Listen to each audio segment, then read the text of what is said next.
Bonjour. Pour celles et ceux qui sont déjà arrivés, je vous rappelle que nous commençons à 13h15 et que j'ai ouvert la salle préalablement pour permettre à chacune et à chacun de faire des tests et de s'installer.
Bonjour à tous.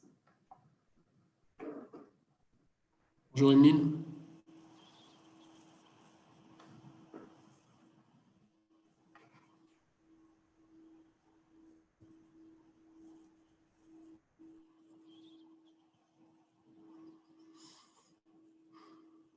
Tu as activé ta vidéo, Emeline? Oui. Moi, je la vois.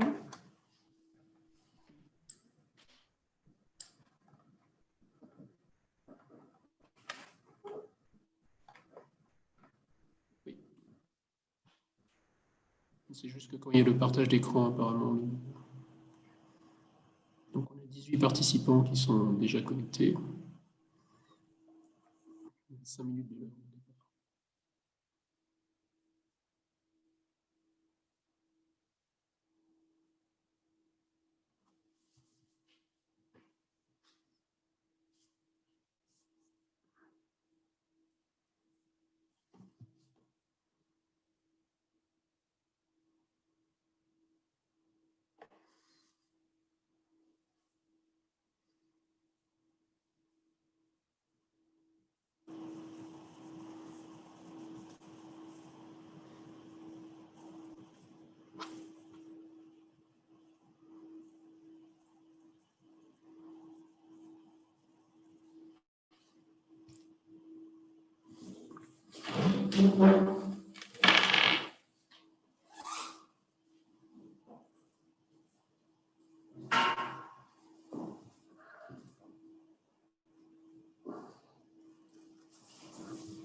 Alors, j'ai vu que quelqu'un avait levé la main et on vient de me donner les fonctions d'animateur. Je peux juste vérifier pratiquement comment je vais répondre directement.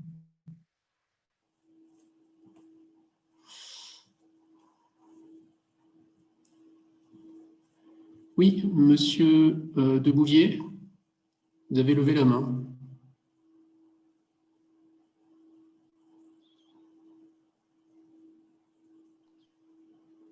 Voilà, est-ce que vous m'entendez? Tout à fait.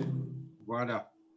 Donc, je ne sais pas comment ça fonctionne. Est-ce qu'on est en vidéo ou seulement en audio? Alors, je vais le préciser dès le démarrage à 13h15. Donc, on sera uniquement en audio et avec des interventions qui se feront par écrit sur la partie questions-réponses Oui. Et qu'on prendra en question en fin de notre intervention de 25 minutes. D'accord. Voilà. Et donc, il n'y a que vous qui êtes visible, c'est ça?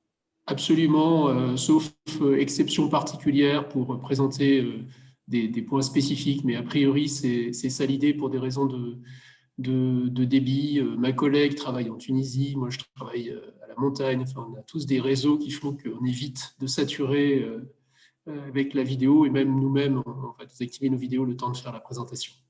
D'accord, ben c'est très bien. Donc, je vais baisser la main et puis j'attends que ça démarre. On devrait être combien à peu près? Alors, il y a 95 inscrits, mais bon, si on en a un bon tiers, on sera satisfait. Ben, c'est déjà bien. Voilà. Oui, il y avait 95 inscrits. En tout cas, déjà, je vous félicite pour cette initiative parce que je trouve que c'est très valable en cette période d'arriver à maintenir les liens de cette façon-là.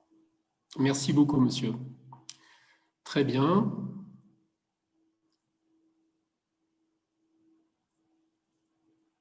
Bien. Bonjour à toutes et à tous. Je suis Niels Ferrand de l'unité de recherche gestion eau acteur usage. Je suis à l'origine de la mise en place avec mes collègues de ce webinaire, de cette série de webinaires. Et je vais tout de suite laisser ma collègue Emeline Hassenforder se présenter, à la suite de quoi je vous expliquerai un petit peu les règles de fonctionnement durant ce webinaire. Emeline? Bonjour à tous, enchantée. Donc, Emeline Hassenforder, je suis également chercheuse à l'unité gestion de l'eau acteur usage à Montpellier et actuellement localisée en Tunisie, comme l'a mentionné Niels. Merci beaucoup, Emeline. Donc, concernant les règles du jeu, si vous voulez, vous avez dans votre interface, normalement en poussant la souris vers le haut, vers le bas, ou ça reste visible selon les interfaces, c'est assez variable, une partie qui s'appelle Q&R, dans laquelle vous avez questions et réponses, en fait. Voilà. Et donc, là, vous pouvez ouvrir des questions que vous allez poser et sur lesquelles on se penchera, en fait, à la suite de notre intervention. Pour le reste, pendant la durée de notre intervention, les micros sont coupés. On privilégiera les interventions de répondre aux questions écrites, mais évidemment, ça peut être plus agréable de pouvoir s'entendre et donc on ouvrira à ce moment-là les micros autant que de besoin. En revanche, effectivement, on ne fera pas a priori de partage de vidéos, au moins pas sur cette séance, puisqu'il pourra y avoir des séances ultérieures où on travaillera en petits groupes et dans ce cas-là, les conditions seront différentes. Là, nous sommes déjà 58 et donc utiliser de la vidéo n'aurait aucun sens à ce stade. Voilà. Donc dès à présent, si vous avez des questions techniques, vous pouvez commencer à les partager au niveau de la présentation. Donc je vais enlever les questions-réponses et je vais commencer la présentation qui donc est prévue pour durer 25 minutes. Il est maintenant 13h17. Donc je précise pour tout le monde que ce webinaire est enregistré et qu'il est géré directement par le consortium Agrinium, qui est en fait un ensemble d'établissements publics de formation et de recherche sur l'agriculture et l'alimentation. Et c'est Agrinium qui gère dans ce contexte-là les clauses dites RGPD par rapport aux données concernées. C'est aussi une des raisons pour lesquelles on ne souhaite pas activer de vidéo pour éviter les questions de droit d'image. Voilà. Donc, vous êtes, et je vous en remercie, assez nombreux à vous être inscrits à cette première série de webinaires qu'on a souhaité organiser dans la continuité d'un ensemble de demandes qu'on a pu recevoir de différents territoires et différents acteurs et qu'on a souhaité intituler « Savoir faire participer pour changer ». en s'appuyant sur des travaux qui avaient déjà ce titre dans nos activités antérieures.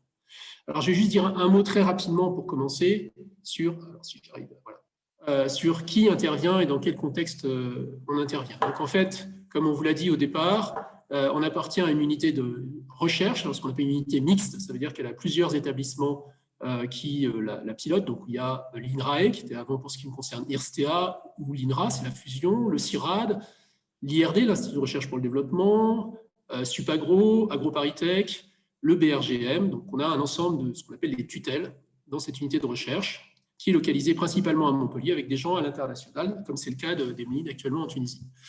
Et puis, à l'intérieur de cette unité de recherche, on a une équipe de recherche qui s'appelle Ingénierie de la participation et de la décision, qui rassemble une vingtaine de chercheurs, en gros, et qui a développé, en fait, au cours des 15 dernières années, un petit peu plus, un ensemble d'outils qui s'appelle Couplage, dont vous trouvez ici les adresses, avec des développements qui se sont construits totalement sur des applications de terrain et donc des problématiques concrètes et réelles.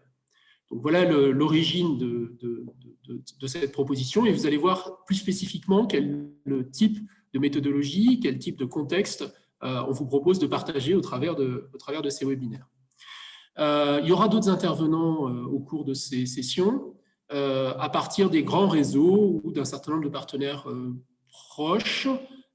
Certains sont cités ici, d'autres viendront peut-être plus tard. Donc l'Institut de la concertation et de la participation, ce qui s'appelle aussi l'ICPC, le groupement d'intérêt scientifique, participation du public, décision et démocratie participative, qui est plus un établissement, enfin un groupement vraiment scientifique, et puis notre partenaire Résurgence R&D, qui est une petite société qui développe des solutions informatiques dans le cadre de la participation décisionnelle. Donc voilà le contexte général. Juste pour dire un mot sur nos profils, donc nous on est des chercheurs avec des profils relativement multidisciplinaires en général, une approche de terrain systématique et des origines qui sont effectivement très variées, mais une focalisation sur les problématiques de décision et de participation. Alors, quelques mots rapides sur l'antériorité. Donc, travailler sur la participation, ça remonte, pour ce qui nous concerne globalement, aux alentours des années 2000, avec un certain nombre de travaux en France, en Europe et dans le monde. On n'a pas cité, loin de là, tous les projets qu'on a pu accompagner, mais certains, avec par exemple des projets d'assez grande ampleur sur la directive cadre européenne sur l'eau, puisqu'on est au départ une équipe centrée sur l'eau, même si souvent uniquement un point d'entrée dans le territoire, dans les projets européens comme Aquastress et Newater, où on a développé des méthodologies pour mettre en place l'article 14 de la directive cadre sur l'eau, qui est l'article portant sur la participation. Dans le même temps, on a eu beaucoup de travaux dans d'autres endroits du monde sur la participation, autour de la participation, gestion de l'eau, etc. Et ça s'est développé progressivement, avec aussi des explorations dans le champ plus spécifique du débat public électronique, dont la partie numérique, dès les années 2010, avec des travaux sur la négociation des chartes du territoire, par exemple.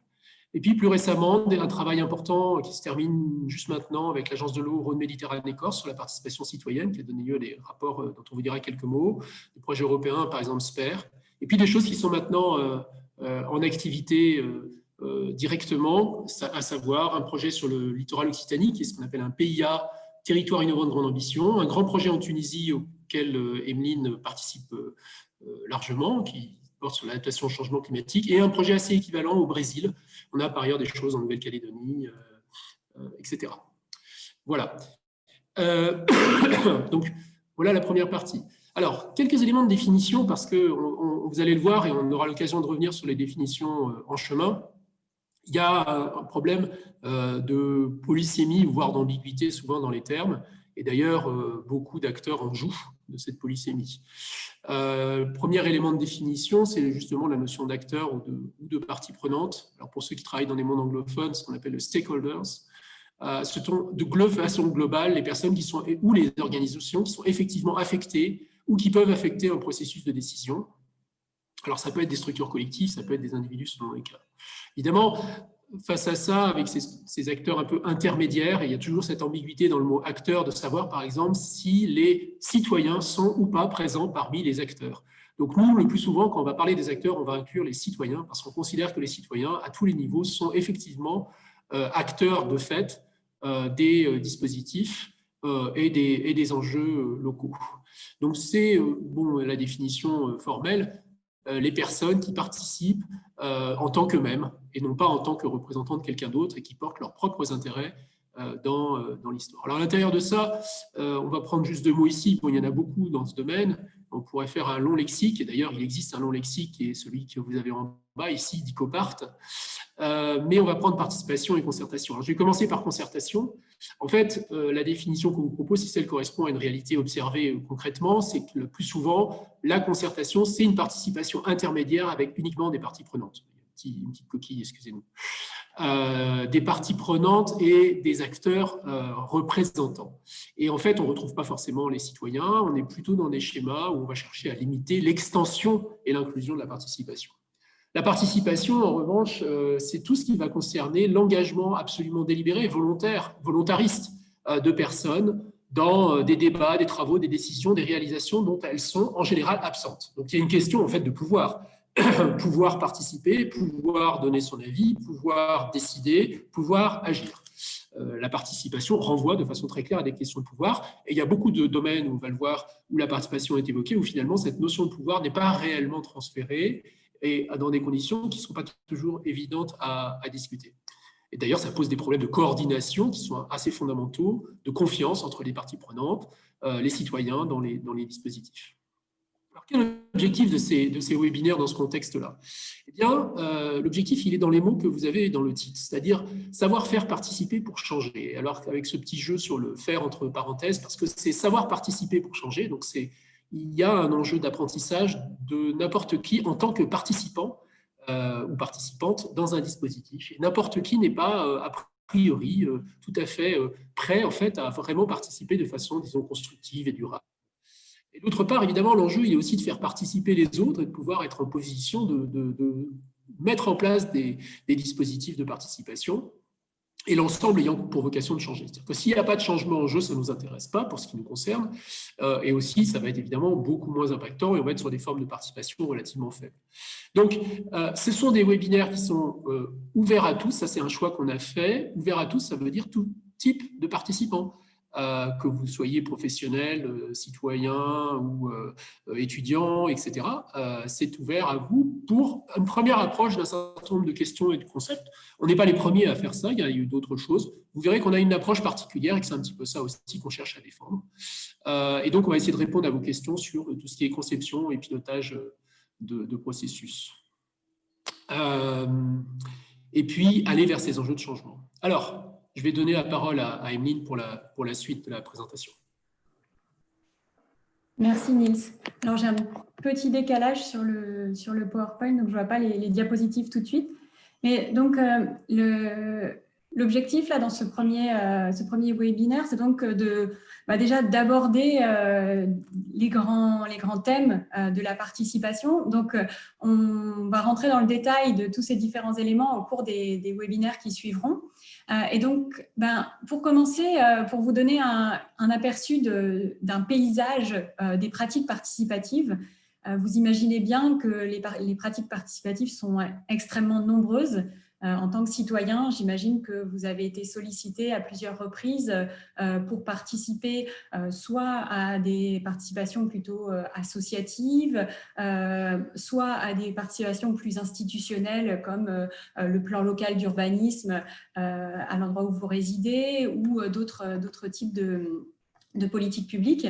Et donc, on a fait le choix dans cette diapositive pour vous donner une clé de lecture de ces différentes pratiques, de prendre 2 axes. Un axe qui distingue entre les pratiques participatives donc, qui sont plutôt institutionnalisées, qui donc vont contribuer à l'élaboration ou à la révision de politiques publiques de manière générale. Donc, ça peut être dans le champ de la santé, ça peut être dans le champ de l'environnement, dans le champ de l'urbanisme, mais donc qui sont plutôt portés par des institutions et des acteurs publics. Et puis, de l'autre côté, des pratiques qui sont non institutionnalisées ou plus faiblement institutionnalisées et qui vont être des participations plus autonomes, plus ascendantes, qui viennent des citoyens, des habitants, des usagers, ou qui sont contestataires, comme dans le cas, par exemple, des zones à défendre. Vous avez tous entendu parler, j'imagine, de Sivens ou de Notre-Dame-des-Landes, qui sont des formes donc, de participation. Et donc, parmi toutes ces pratiques, un deuxième axe de lecture qui nous semblait intéressant, c'est l'intensité de la participation et de ces pratiques. Et là, on peut reprendre une des références les plus citées dans le champ de la participation, qui est l'échelle de la participation de Sherry Arnstein, qui a été créée en 1969, et donc qui va d'une participation extrêmement faible, qui est même de la manipulation, jusqu'à une intensité de participation qui est extrêmement élevée, où finalement les acteurs qui sont invités à participer co-décident ensemble du plan, du programme, de la décision vers laquelle ils souhaitent aller. Donc, cette grille de lecture est à prendre avec précaution. On pourrait en débattre pendant des heures parce que parmi toutes ces pratiques, on retrouve ici les jurys citoyens, les débats publics. Certains sont plus ou moins participatifs. Donc, on les a positionnés à un certain endroit pour vous donner une idée et vraiment de lecture de ces différents éléments. Mais on pourra en rajouter beaucoup d'autres. Ce qu'on ne retrouve pas, par contre, dans la grille, c'est tout ce qui est lié à l'animation et à la médiation, la dynamique de groupe. On en parlera dans les webinaires par la suite, mais là, on va parler plutôt de techniques relationnelles qui sont vraiment pour faciliter les dispositifs, alors que là, vous retrouvez plutôt des pratiques ou des démarches dans cette grille. Alors, Nils, je te laisse peut-être passer à la diapositive suivante.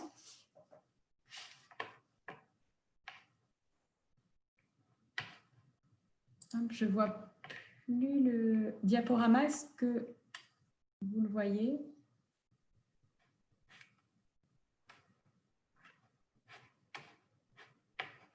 Donc, merci. Alors, ce dont on va parler dans ces différents webinaires, c'est la participation décisionnelle. Et donc, par participation décisionnelle, on entend toute démarche participative qui engage donc des participants à prendre une décision finalement. Et la prise de cette décision, elle va passer par différentes étapes qui vont amener les participants à dialoguer. Oui, on peut passer, merci. Qui vont amener les participants à dialoguer dans un premier temps sur qui doit être autour de la table. Donc, on va parler là de l'étape de préparation, par exemple. Ensuite, quel est le problème qu'on souhaite aborder? Donc, on va avoir une étape souvent de diagnostic. On peut éventuellement explorer des scénarios pour le futur, faire de la prospective, se projeter dans l'avenir et se dire, bon, voilà, si on aborde une question d'environnement, par exemple, est-ce qu'elle va être aggravée par le réchauffement climatique? Si on apporte une question d'urbanisme, qu'est-ce qui va se passer si la démographie ou les migrations changent, par exemple? On va avoir une étape où l'objectif des participants va être justement de définir un ou des objectifs communs, d'identifier quelles sont leurs valeurs, leurs préférences, celles qu'ils souhaitent défendre et auxquelles ils souhaitent aboutir. Ensuite, on a souvent une étape plutôt de construction d'actions et de plans. Alors, qu'est-ce qu'on va mettre en œuvre pour atteindre les objectifs qui auront été définis au préalable? On peut avoir une étape de choix, de priorisation, de vote, quelles sont les actions qu'on va effectivement pouvoir mettre en œuvre, et puis de mise en œuvre en tant que telle. Et puis, on retrouve au milieu plutôt du suivi-évaluation, où là, souvent dans les démarches participatives, en tout cas, nous, ce qu'on cherche à mettre en place en tant que chercheurs, c'est déjà de savoir qui participe, à quel niveau de participation, est-ce que quelqu'un vient uniquement mais n'intervient jamais, par exemple, et puis qu'est-ce qui est produit à travers la démarche participative, quelles sont les actions, par exemple, qui sont proposées, et puis quels sont les effets de cette démarche sur les participants. Est-ce qu'ils ont appris quelque chose, par exemple? Est-ce que ça a créé de nouvelles relations entre eux? On peut évaluer tout un tas d'effets ou d'impacts. Alors, à nouveau, ces différentes étapes, elles sont vraiment données, je dirais, à titre indicatif. L'objectif, là, c'est de vous donner à nouveau une manière de penser une démarche participative et de se dire, bon, voilà, moi, je souhaite mettre en place ce projet participatif. Par où je commence, comment je m'y prends. Et donc, ces étapes, elles doivent vous permettre, elles doivent vous appuyer dans cette réflexion en se disant, on commence par identifier les acteurs, ensuite on discute ensemble du problème. Donc, certaines de ces étapes ne vont peut-être pas forcément apparaître dans une démarche ou une autre, elles ne vont pas forcément être toujours dans cet ordre-là, mais c'est une aide à la réflexion, on va dire. Et simplement, pour finir sur cette diapositive, pour appuyer justement cet accompagnement, dans le cadre d'un projet avec l'Agence de l'eau, nous avons réalisé des fiches étapes qui recensent un certain nombre d'outils participatifs qui peuvent être utilisés à chacune de ces étapes pour associer différents acteurs. Voilà, donc on vous donnera bien sûr les liens à la fin de ce PowerPoint qui vous sera envoyé. Alors, pour continuer sur le panorama, on voulait vous donner un petit peu une image ici des acteurs de la participation. Alors, bien entendu, ce n'est pas une image qui est exhaustive. Il y a énormément d'acteurs qui travaillent sur la participation en France et à l'étranger. Mais c'était pour vraiment déjà à nouveau vous permettre de voir un petit peu qui sont ces acteurs. Donc, on retrouve bien entendu tout en haut les citoyens qui vont être participants ou co-décideurs en fonction des cas. On retrouve les autres parties prenantes, donc on en parlait au départ, les acteurs, les représentants de la société civile, des entreprises privées, etc. On retrouve bien entendu les élus, les administratifs ou les gestionnaires qui peuvent piloter les démarches participatives. Donc là, on n'a pas cité d'acteurs spécifiques puisqu'en fonction des démarches, bien entendu, les noms seront différents. Et puis, on a tout un tas d'autres acteurs qui sont spécialisés sur la participation, donc avec des équipes de recherche. Nils en a mentionné plusieurs au départ et puis plusieurs qui interviendront dans ces webinaires. On a des acteurs publics, comme la Commission nationale du débat public, par exemple. On a des associations et des réseaux, donc à nouveau l'Institut de la concertation et de la participation citoyenne, qui est un réseau de praticiens décidés ensemble, des associations comme l'IFRE, par exemple. Et puis, il y a des entreprises privées qui sont en plein essor depuis quelques années, avec des bureaux de conseil qui sont spécialisés en participation. Et puis aussi tout ce qui est Civic Tech. Donc Civic Tech, ça va être des entreprises qui vont souvent fournir des solutions d'accompagnement aux démarches participatives numériques. Et donc là, j'en ai listé que quelques-unes, mais il y en a vraiment des centaines uniquement en France. Alors, pour vous donner un exemple rapide d'une démarche participative que nous avons accompagnée, c'était il y a quelques années, la démarche a commencé il y a deux ou 3 ans, et donc c'était pour accompagner le syndicat de gestion de la rivière Drôme dans la révision de son schéma d'aménagement et de gestion de l'eau, donc qui est un petit peu le plan d'action de la rivière, je dirais. Et donc le syndicat a souhaité associer les citoyens dans cette révision. Et donc, a fait une grande campagne de communication déjà pour informer la population que cette démarche participative avait lieu. Les citoyens ont ensuite défini eux-mêmes quelles allaient être les différentes étapes de cette démarche participative, qui allait participer, comment est-ce que les ateliers allaient être organisés. Donc ça, c'était la deuxième étape, le plan de participation. Ensuite, ils ont cartographier les problématiques ou les enjeux de la rivière à travers l'étape 3 de diagnostic. Donc là, on voit qu'ils ont listé sur des post-it ce qui fonctionnait bien dans la rivière, les post-it verts, ce qui fonctionnait moins bien en rose, choses, et puis les questions qu'ils se posaient ou les informations qu'il fallait aller chercher. Et puis ensuite, ils ont été amenés à faire des propositions d'actions qui ensuite ont été remises à la commission locale de l'eau, qui est l'instance décisionnelle sur la rivière Drôme, qui les étudie actuellement donc, pour la révision du schéma d'aménagement et de gestion de l'eau.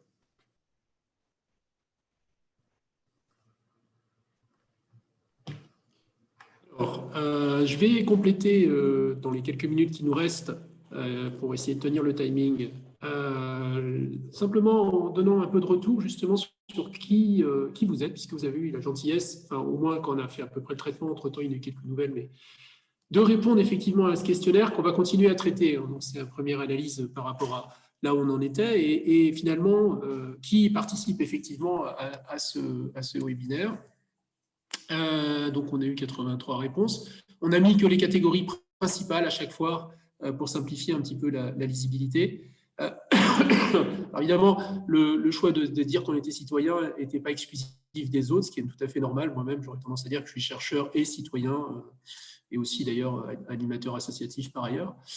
Donc voilà, vous avez les éléments de distribution. Vous voyez qu'on a quand même presque un tiers des participantes ou des participants qui sont des chercheurs, effectivement, c'est un peu lié à nos réseaux, des agents de collectivité ou d'agences publiques, etc., mais aussi des entreprises privées. On le sait, on a dans nos réseaux, en particulier dans le domaine de l'eau, et on le verra juste après, pas mal de partenaires qui sont intéressés par les travaux qu'on est amené à conduire sur l'ingénierie de la participation. Alors, ce qui est très intéressant, c'est l'âge. Alors là, je dois remercier certains groupes citoyens qui se sont mobilisés, je sais pourquoi, j'aurai l'occasion d'en dire un mot après, qui fait que nous avons des jeunes, ce qui n'est pas courant. Alors, on a aussi des personnes plus âgées, ce qui est plus courant en matière de participation. Mais le fait que nous ayons quand même 23% de 18-29 ans, c'est assez exceptionnel dans ces dispositifs, il faut bien le dire, indépendamment des jeunes chercheurs, qui sont une catégorie qui va souvent recouvrir ces jeunes. Bon. Et puis, la participation, elle est aux 2/3 prise en charge par des femmes. Et c'est une réalité concrète, c'est vrai aussi dans nos équipes, pour des tas de raisons qui sont d'ailleurs analysées par des collègues qui font plus dans l'analyse que nous, en fait. Alors, on complétera simplement sur quelques points. Qu'est-ce que vous attendez? Vous attendez d'apprendre, de comprendre, de pouvoir concevoir des processus. Vous attendez de pouvoir animer, initier, piloter, suivre et évaluer. Et puis, plus loin, mieux participer moi-même.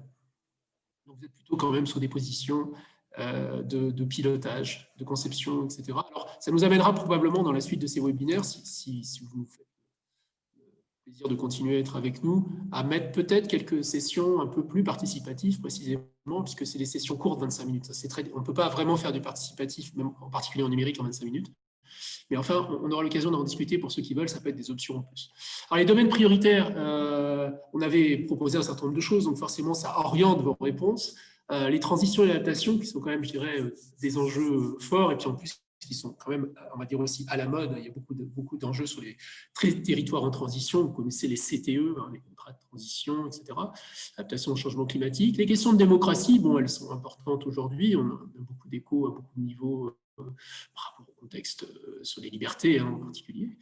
La gestion de l'eau qui rassemble un sous-réseau particulier qui nous est cher, et en lien avec ça, l'aménagement du territoire, la biodiversité, et puis aussi, il y a quand même 40% de gens qui s'intéressent à la recherche sur la participation et un bon tiers sur les sciences citoyennes, dont on sera amené à discuter dans une autre session, puisque par définition, les sciences citoyennes, en principe, ne sont pas des dispositifs qui rentrent dans la participation décisionnelle stricto sensu. Elles sont éventuellement un instrument, mais elles ne font pas partie, puisqu'il n'y a pas de décision en jeu. Alors, quelles sont les attentes et besoins? Ça va de s'informer à agir, et en particulier agir vite. Certains d'entre vous, c'est ce que j'ai évoqué tout à l'heure, sont dans une certaine urgence sur des terrains locaux. Et je préfère dire tout de suite que ce cadre strict de webinaire ne répondra pas à votre urgence instantanée. Par contre, c'est un point de contact et on peut discuter sur d'autres modalités pour travailler avec vous. Mais pour celles et ceux qui ont besoin de mettre en place des choses dans les 2-3 semaines qui viennent ou 2 mois qui viennent, et je sais qu'il y en a, ce n'est pas ce canal-là qui sera adéquat parce que la temporalité est inadaptée. En revanche, on peut le travailler autrement. Et ça va jusqu'à effectivement des compétences réelles et concrètes pour aller beaucoup plus loin dans les dispositifs. Voilà. Alors, je terminerai sur, puisqu'on arrive au terme du timing, sur le plan des webinaires que vous avez en ligne. C'est des sujets qui sont prévus, c'est le plan initial. Donc, il y a des fluctuations qui seront possibles en fonction des premiers retours que vous avez faits, en fonction d'autres demandes qu'on pourra avoir. Donc, c'était une proposition, si vous voulez, de planning. Nous, les choses ne sont pas prédéterminées. On vous proposait d'avoir une session spécifiquement sur la gestion participative de l'eau la prochaine fois, de travailler, de présenter les cas exemplaires. Donc, par exemple, le cas de la Drôme qui vous a été très rapidement présenté et d'autres dans la session du 3 décembre. Travailler spécifiquement sur la question de l'évaluation du changement et de façon générale sur le suivi-évaluation. L'enjeu d'organisation d'un processus participatif, c'est l'ingénierie de la participation et en particulier un truc un peu spécial mais tout à fait fondamental qui est l'ingénierie participative de la participation, c'est-à-dire quand on laisse les gens décider du processus participatif qu'ils veulent mettre en place. Alors ça peut être vrai dans des champs très larges, ça peut être vrai à des échelles intermédiaires avec des groupes intermédiaires de parties prenantes. Tout ce qui concerne le diagnostic et la modélisation participative sont un des domaines dans lesquels on travaille. Comment faire construire aux acteurs un modèle simplifié de leur territoire pour travailler avec, et spécifiquement ce qui a trait au jeu de rôle, qui est une de nos spécialités. La prospective participative, donc le lien entre prospective et participation, qui n'est pas du tout évident parce que beaucoup de processus prospectifs ne sont pas participatifs. La planification, comment faire construire des stratégies, on réentend parler des plans et les choses se renforcer. Le numérique, et évidemment, des questions autour des conditions Covid. Alors, on essaiera peut-être de parler des conditions Covid de façon intermédiaire, on en est une instance maintenant.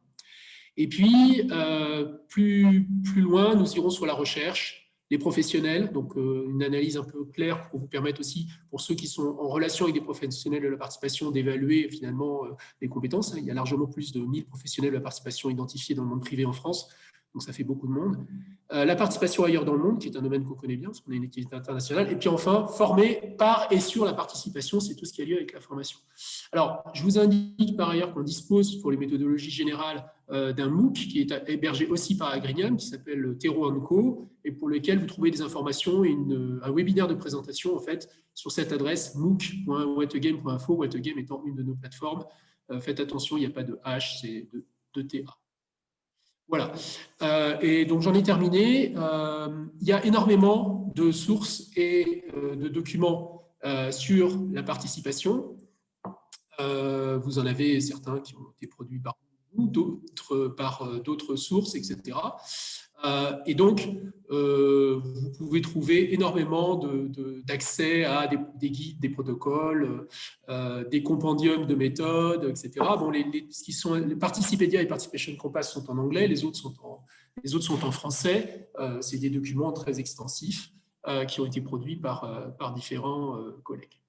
Voilà, je m'arrête ici. On a 3 minutes de plus que prévu, les 46. Et donc, on va prendre les questions. Alors, j'ai déjà commencé à répondre à certaines questions au fur et à mesure.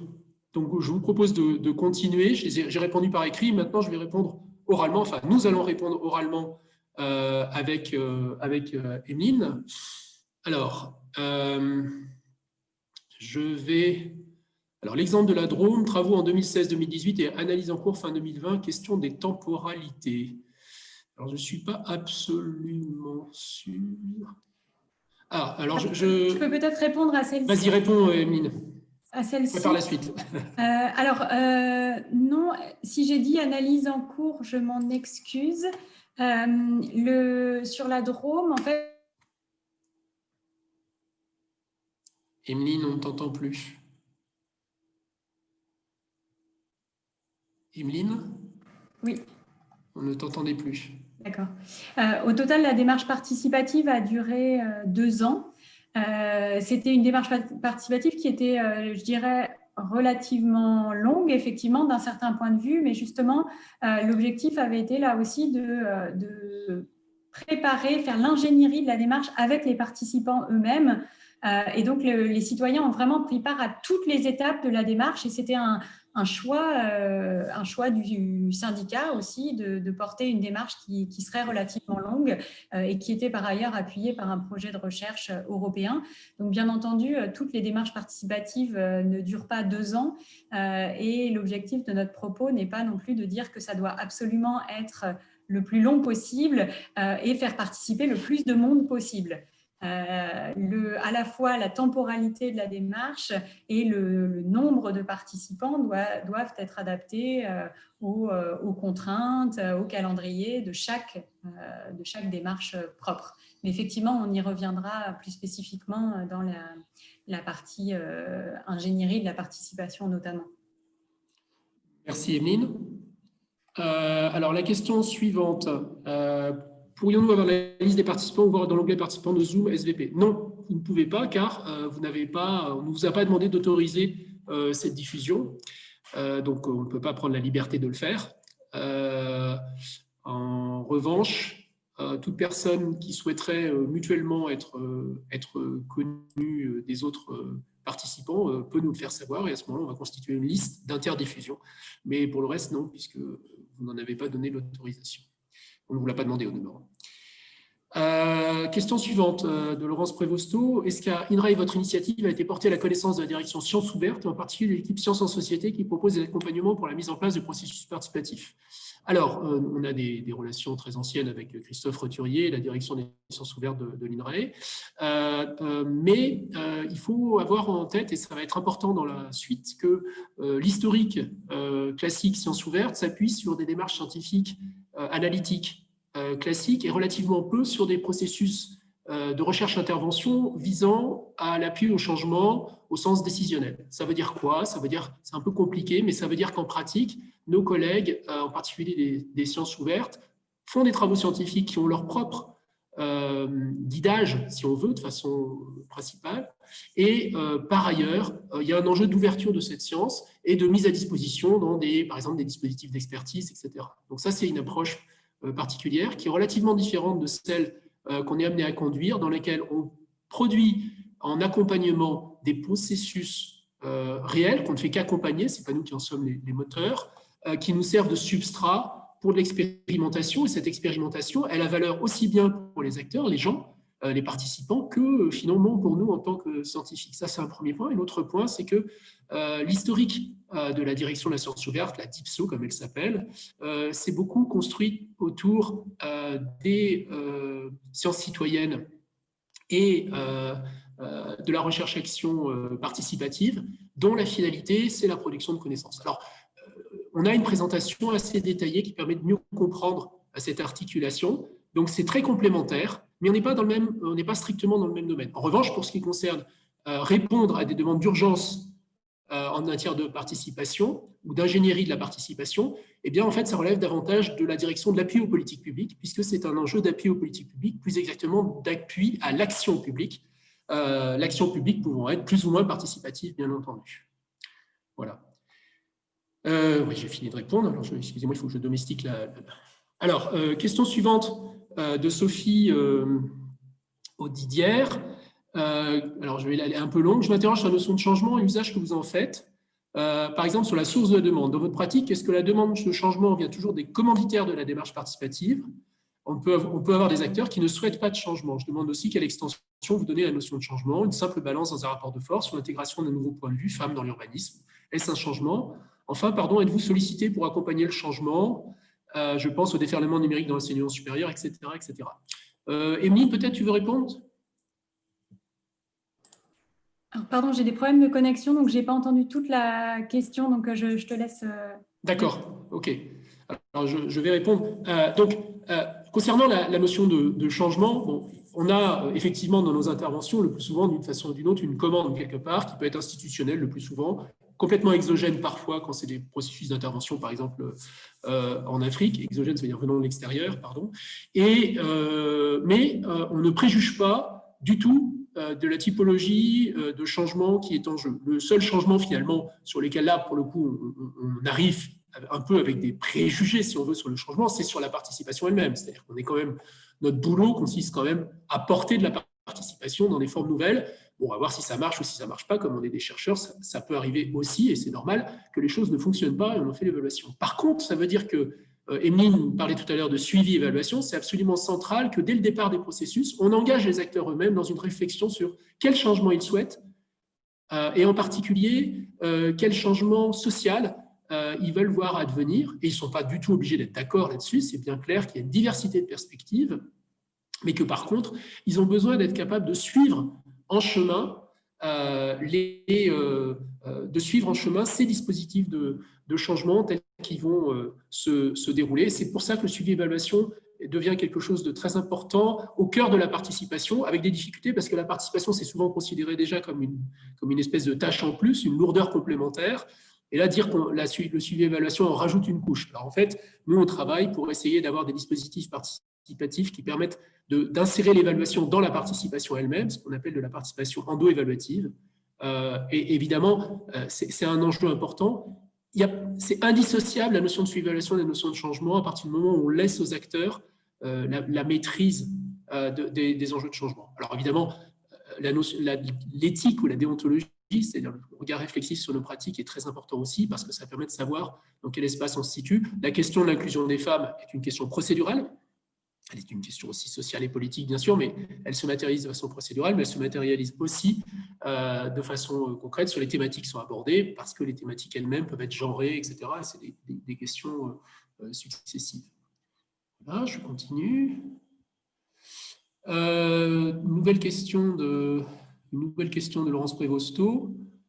Peut-on citer les travaux de Jacques Chevalier? Oui, on peut citer beaucoup de choses. Alors, en l'occurrence, là, ça fait référence aux travaux qui ont été portés avec le GDR Parcs, piloté par Sylvie Blangy pendant pas mal d'années. D'ailleurs, Christophe Roturier était aussi présent. Donc, effectivement, ça renvoie aux démarches de type recherche-action participative, qui sont un des domaines. Donc, comme je le disais tout à l'heure, il y a énormément de guides de référence et on peut les compléter à loisir dans beaucoup de directions. Je continue. Pourriez-vous brosser un rapide panorama en matière de participation depuis les années 70? Y a-t-il des modèles, des tendances? Alors,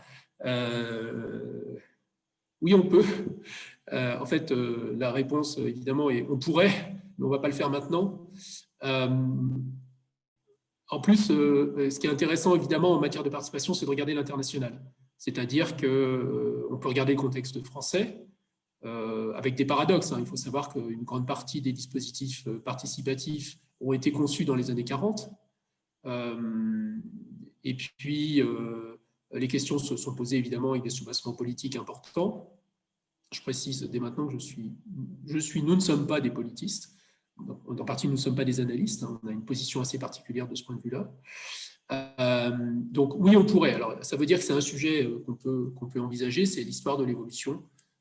Donc, on le retient pour éventuellement une réponse ultérieure. Ce qu'on peut juste dire de façon simple maintenant, c'est que le cadre réglementaire français tend à accroître la demande de participation dans les systèmes institutionnels, dans la décision, et en particulier à faire remonter en amont. Alors, on avait un transparent, on avait choisi de ne pas présenter aujourd'hui, de faire remonter en amont de la participation davantage d'engagement, en particulier des citoyens. Donc, on a les ordonnances de 2016 sur le dialogue environnemental qui ont connu depuis quelques fluctuations, qui ne sont pas encore transcrites fortement, mais qui, en gros, positionnent différemment le moment de la participation par rapport à ce qui se passait avant, avec l'historique des évolutions du cadre Bouchardot-Barnier, puis Grenelle, qui posait plutôt le domaine des enquêtes publiques, des commissaires enquêteurs, etc., qui était la participation aval, se passant après les dispositifs. Donc ça, c'est les grands éléments d'évolution. Bon, il y a le rôle du numérique aussi qui est à noter. Et encore une fois, il faudrait repositionner ça dans un champ international pour pouvoir aller plus loin dans la discussion. Alors, je continue. Y aura-t-il des retours d'expérience sur ce qui s'est passé sur des cas comme le mouvement des Gilets jaunes ou la Convention citoyenne? Alors, de notre part en direct, non, puisque nous n'avons pas... c'est de l'analyse. Donc, nous ne sommes pas des analystes. On fait de l'intervention, on fait de l'évaluation et de la recherche sur les interventions transformatistes, mais on n'est pas des analystes. En revanche, il y a eu beaucoup de travaux, en particulier au sein du GIS Démocratie et Participation, sur les Gilets jaunes et sur la Convention citoyenne. On connaît les acteurs. Donc, on peut tout à fait le prévoir, d'avoir un séminaire, un webinaire, Gilets jaunes, Convention, sans difficulté. Il faut juste voir à quel moment on le planifie dans le programme. Mais nous sommes incompétents sur ce type d'analyse. On n'a pas fait ce travail-là. Qui doit décider de qui participe au processus? Eh bien, c'est le sujet d'un des webinaires à venir. Et c'est évidemment une question fondamentale. Où est la poule et où est l'œuf et par où on commence?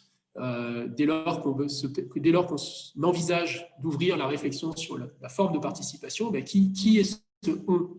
On a tendance à beaucoup, disons, essayer de dissocier les pronoms et d'arriver à des choses qui soient beaucoup plus explicites. Donc, d'où ça part, qui commence, comment ça fonctionne du point de vue du processus. Et ça, c'est ce qu'on évoquera dans le webinaire spécifiquement dédié à ça et qui est prévu, excusez-moi, je vais y retrouver mon planning, et qui est prévu le 17 décembre.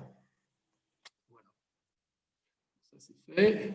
Je réponds encore à 2 questions, puis je pense qu'on va s'arrêter. Les autres questions, j'y répondrai par écrit pour ne pas prendre plus que le temps initialement prévu. Quel serait pour vous l'exemple d'une démarche exemplaire du point de vue de l'ingénierie de la participation jusqu'à la mise en application de recommandations? Alors, ça dépend des critères que nous prenons, ça dépend des critères que prennent les acteurs. Ça voudrait dire que vous cherchez une démarche de bonne ingénierie de la participation. Donc, nous, on a des exemples qu'on connaît bien parce qu'on les a mis en place. On en connaît aussi les limites et les défauts. Et on sera amené dans le séminaire du 3 décembre à vous présenter des cas. Ce qu'on peut retenir, si vous voulez, par exemple, c'est que un certain nombre de budgets participatifs sont des bons exemples d'ingénierie de la participation. Un certain nombre, pas tous. Les budgets participatifs sont des dispositifs plutôt intéressants, plutôt vertueux du point de vue de la participation. Ils ne sont pas toujours bien conduits. Il y a des budgets participatifs qui sont, disons, manipulés au milieu. Mais c'est par exemple des dispositifs qui souvent sont relativement intéressants. Bon, on vous donnera des exemples effectivement le 3 décembre. La gestion des communs est une démarche participative qui a besoin d'un engagement permanent. Comment est-il possible d'obtenir cet engagement de participation? Alors, la question de l'engagement, elle est omniprésente et centrale. Qui participe effectivement, comment durer dans la participation. Ça renvoie en fait à la véracité de la participation d'une part, c'est-à-dire le fait qu'il n'y ait pas tromperie sur le processus vis-à-vis des participants. C'est ce qui est connu de tous ceux qui sont ici et qui ont déjà mis en place des processus. Mais c'est vrai aussi que l'engagement est lié à ce que nous on appelle le contrat de participation. Enfin, on n'est pas les seuls, hein.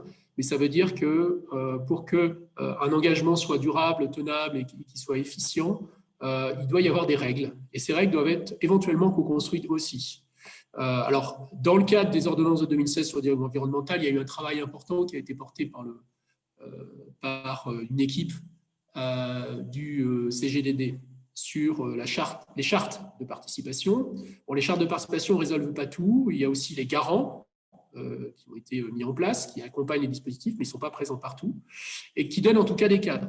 Une chose est certaine, c'est que tant que le fonctionnement est correctement piloté, normalisé, et qu'il y a possibilité d'une contestation, et tout en ayant la garantie d'un effet, on est dans des conditions plus faciles. Après, on pourrait faire un séminaire entier sur les problématiques de l'engagement, et à ce moment-là, on aurait à faire venir d'autres collègues. Je l'ai noté aussi, nous le notons. Allez, une toute dernière et puis on s'arrête. Je ne perds pas les autres, c'est-à-dire que j'y réponds par écrit par la suite, mais je vais clore le système. Quelle est la place de la recherche-action participative à la québécoise? Donc, de nouveau, une intervention sur les travaux de Jacques Chevalier et GDR Parks.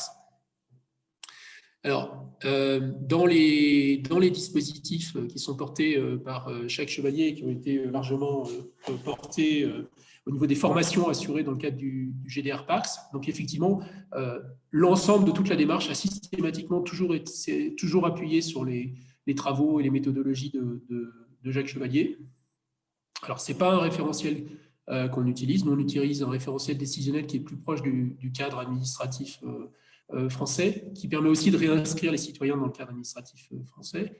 Et d'autre part, on s'intéresse à des démarches qui ont comme fondement, et on en reparlera un peu plus loin dans les aspects de recherche, ce qu'on appelle la modélisation participative, c'est-à-dire le fait d'avoir un outil qu'on met à disposition des acteurs pour partager des représentations et utiliser ces représentations comme un substrat de dialogue qui permet de faire évoluer le monde en faisant évoluer la représentation. En fait.